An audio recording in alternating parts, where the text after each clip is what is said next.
বৃহস্পতিবার রাজ্যে প্রথম দফার বিধানসভা নির্বাচন। এই অবস্থায় মঙ্গলবার গভীর রাত পর্যন্ত রাজ্যের নেতাদের নিয়ে বৈঠক করলেন কেন্দ্রীয় স্বরাষ্ট্রমন্ত্রী অমিত শাহ। সব মিলিয়ে 26-এর বঙ্গ জয়ের লক্ষ্যে এবার আর কোনো ফাঁক রাখতে নারাজ বিজেপি। তাই ভোটের ময়দান ছেড়ে এখনই দিল্লি ফেরার কোনো পরিকল্পনা নেই কেন্দ্রীয় স্বরাষ্ট্রমন্ত্রী অমিত শাহের। জানা গিয়েছে, দ্বিতীয় দফার প্রচারের শেষ দিন অর্থাৎ আগামী 27শে এপ্রিল পর্যন্ত বাংলাতেই থাকছেন শাহ। মাঝখানে সংসদের বিশেষ অধিবেশনের জন্য দিন তিনেকের বিরতি বাদ দিলে টানা 15 দিন এ রাজ্য থেকেই প্রচার ও রণকৌশল তদারকি করছেন তিনি। বিধানসভা ভোটের ঘোষণা হওয়ার পর থেকেই রাজ্য জুড়ে প্রচার করছে বিজেপি।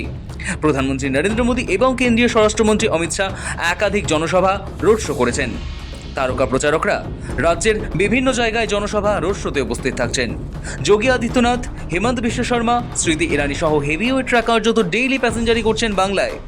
উত্তরবঙ্গে ভোট ব্যাংক বাড়ানো এবং বেশি আসন দখলের লক্ষ্যে ঝাঁপিয়েছে গেরুয়া শিবির। শুধু তাই নয়, প্রথম পর্বের ভোটে জেলাগুলিতে জোর প্রচারও করেছে বিজেপি। তবে এবার উত্তরবঙ্গ শেষ, এবার টার্গেট দক্ষিণবঙ্গ। উত্তরবঙ্গ শেষ, এবার টার্গেট দক্ষিণবঙ্গ। আপাতত উত্তরবঙ্গের প্রচার পর্ব সেরে ফেলেছেন অমিত শাহ। এবার তার পুরো নজর বাকি থাকা 142টি বিধানসভা কেন্দ্রের ওপর। বিশেষ করে দক্ষিণবঙ্গের জেলাগুলিতে পদ্ম শিবিরের জমি শক্ত করাই এখন প্রধান লক্ষ্য। জানা গিয়েছে, আগামী কয়েকটা দিন অমিত শাহ মূলত দক্ষিণবঙ্গেই ফোকাস করতে চলেছেন। মঙ্গলবার গভীর রাতে ম্যারাথন বৈঠক। কেবল জনসভা বা রোড শো নয়, পর্দার আড়ালে সাংগঠনিক বৈঠকেও জোর দিচ্ছেন অমিত শাহ। মঙ্গলবার গভীর রাতে কলকাতায় বিজেপির 5টি সাংগঠনিক বিভাগের 13টি জেলার দলীয় কর্মী ও প্রবাসী কর্মকর্তাদের সঙ্গে রুদ্ধদ্বার বৈঠকে বসেন তিনি। রাতভর চলা এই ম্যারাথন বৈঠক চলে প্রায় 4 ঘন্টারও বেশি সময়। দক্ষিণবঙ্গের জন্য কিভাবে প্রচার হবে, কি পদক্ষেপ করা হবে, সেই নিয়ে প্রায় মধ্যরাত পর্যন্ত বৈঠক চলে বলে জানা গিয়েছে। বৈঠকে একাধিক বার্তা দেওয়া হয়েছে বলে দলের অন্দরে খবর। বৈঠকে কি আলোচনা হলো? মূলত দক্ষিণবঙ্গের বাকি থাকা আসনগুলি নিয়ে আলোচনা হয়েছে। নিচুতলার কর্মীদের সক্রিয়তা এবং বুথ স্তরের সংগঠন নিয়ে কড়া বার্তা দিয়েছেন শাহ। বেশ কিছু কেন্দ্রে প্রবাসীদের দায়িত্ব ভাগ করে দেওয়া হয়েছে, যাতে সমন্বয় সাধনে কোনো ত্রুটি না থাকে। বুধবার সকালেও প্রার্থীর সঙ্গে সাক্ষাৎ। বুধবার সকালেও স্বস্তিতে নেই গেরুয়া শিবির। সকাল হতেই একাধিক বিধানসভা কেন্দ্রের প্রার্থীদের সঙ্গে আলাদা করে কথা বলেছেন অমিত শাহ। নির্বাচনের আগে এই শেষ মুহূর্তের টিপস প্রার্থীদের জন্য অত্যন্ত গুরুত্বপূর্ণ। কোন কেন্দ্রে কি সমস্যা বা তৃণমূলের পাল্টা কি চাল দেওয়া যেতে পারে, তা নিয়েই মূলত আলোচনা হয়েছে। কলকাতা সহ দক্ষিণবঙ্গের জেলাগুলিতে আগামী 29 তারিখ দ্বিতীয় দফার ভোট।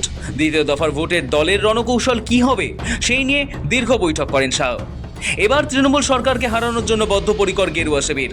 4 মের পর বাংলায় বিজেপি সরকার গঠন হবে। মোদী শাহরা জোরালো এই বার্তা প্রচার করছেন। এদিকে দক্ষিণবঙ্গ তৃণমূলের গড় বলেই এই মুহূর্তে পরিচিত। কলকাতা, হাওড়া, হুগলি, দক্ষিণ 24 পরগনা, উত্তর 24 পরগনায় শাসক দল কার্যত একচেটিয়াভাবে দীর্ঘ সময় ধরে জিতে আসছে। দ্বিতীয় পর্বে সেখানেই ভোট। আর এই পরিস্থিতিতে দক্ষিণবঙ্গে অনেক বেশি আসন জিততে মরিয়া বিজেপি।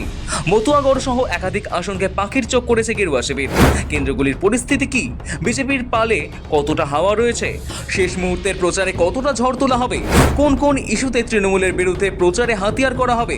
সেই বিষয়ে কি শাহ দীর্ঘ বৈঠক করে বার্তা দিলেন, সেই কথাও উঠে আসছে।